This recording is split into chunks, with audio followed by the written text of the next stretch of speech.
So in this how-to video, we're going to show you how to fix an LCD monitor that you can use for gaming.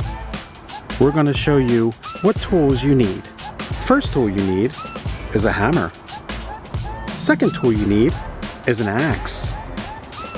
Third tool you need is a pair of shears. The fourth tool you're going to need is a shovel.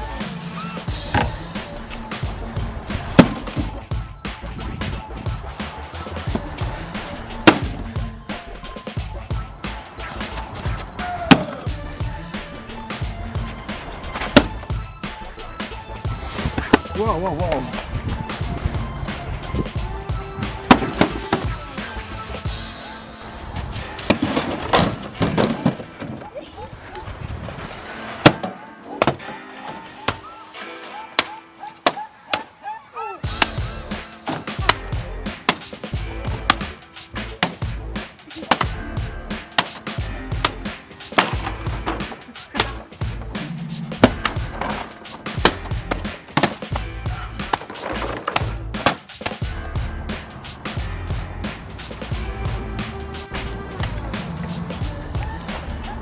Success!